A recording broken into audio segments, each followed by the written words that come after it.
и другите институции, не знам дали го заборавивме Марко Зврлевски и други некои луѓе кои го сложија Македонија да се случува ова што се случува. Но јас ќе спомнам и еден друг човек, тоа е господинот Насер Ајдини. Верувам дека не го знаете, нема нека особена причина некој овде да го знае. Долго време беше во илегала, но во удобна фотелја.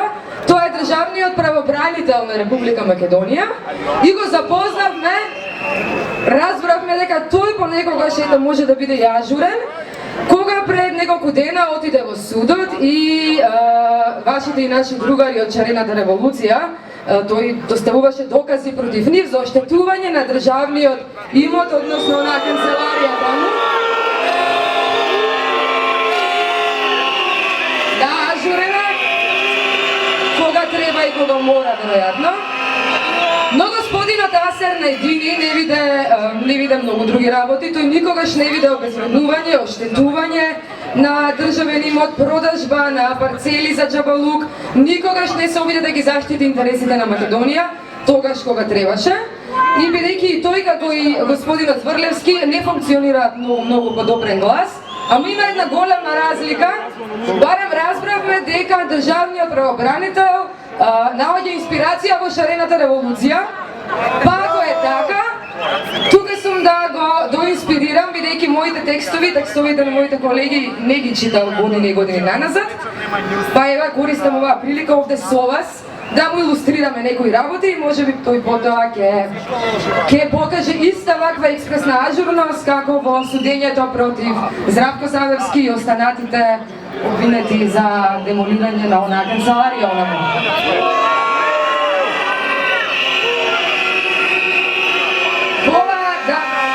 Ова кратка корупцијска приказна нема да се служам со вистинските имиња на нашите главни ликови и ќе ви простите за тоа, иако би сакала да викнам на глас тие и бандо криминална, ама последниот кој го кажа тоа, сега е во затвор, па да не се опуштаме толку, се уште трае револуцијата. Главен лик тука е една личност, која на своите млади години, како и многу премиери во Република Македонија, станал премиер. Тој човек ќе го викаме...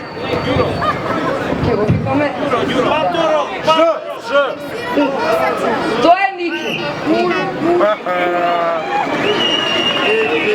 Ники добро е научил лекцијата дека за да крадат, треба и да градат.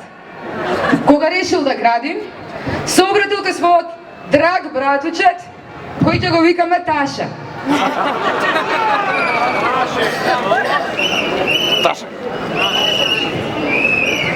Таша пак и Ники размислиле, нели, сигурно и решиле, например, еве ќе го стирнаме дека решиле да градат, решиле да го градат, например, театарот.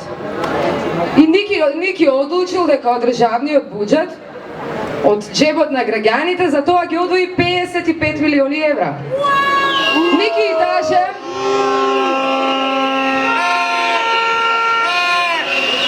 добро знаеле и добро пресметале дека, например, тоа би чинело само 15 милиони евра. Затоа Таша се обратил пак кај својот многу добар и драг пријател и кум во еден од браковите. Тоа е господинот Тамчев. Не работи. Да. Тамчев. Ники му го даде тендерот на Тамчев со овие 55 милиона евра, да замислиме дека тоа се случи. И Тамчев со својата фирма набавуваше песок, набавуваше прозори. Ако еден прозор чини 1000 евра, Таша можеби го советуваше Тамчев тој прозор да го фактурира на 5000 евра. Ако една цигла чинела 50 денари, во нашиот проект таа цигла чини 5000 денари. И така,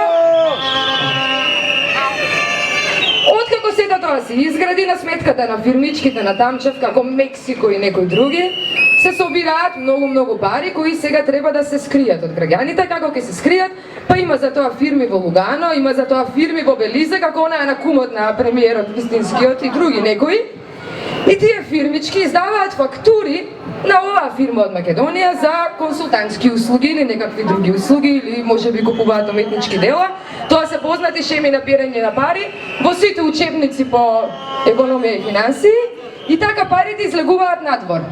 Но приказната за грабежот и корупцијата секако не завршува тука, бидејќи сега тие пари треба да станат легални и треба да се вратат назад. И тоа е процесот кога парите се враќаат назад и се легализираат, кој се вика перење на пари. За да се исперат парите назад, треба повторно да се смислат проекти. Потоа, владата предводена од неки почнува да смислува многу проекти, јавни приватни партнерства, парцела една, парцела друга ќе се отуѓува, ќе се гради ваков проект, таков проект, многу проекти. И тогаш офшорите, заедно со оваа фирма на Тамчев, се јавуваат постојано како апликанти на сите можни тендери и секако ги добиваат во услови кои не се транспарентни, кои не се дури некогаш ни легални, некогаш се и легални, бидејќи нели законите им служат, законите ги прават кабинетот на Ники, а тие ги прават на начин кој потоа ќе им служи нив. Така што за нас секогаш ќе бидат нелегални, дури и кога они велат дека се легални. Нема не подобар начин на тоа да се легализираат парите вака назад. Потоа, откако овие пари еднаш ќе станат легални, во легални хотели, бизниси, јавни приватни партнерства, тие се слободни, оние кои ги земале, да ги носат секаде каде што сакаат во светов. Зошто не можат, например, овие пари да ги однесе од Белиза во Белгија? Затоа што ќе треба да го докажува потеклото. А вака, еднаш ќе ги легализира Македонија и потоа тие се легални и потоа опциите, можностите се бескрајни.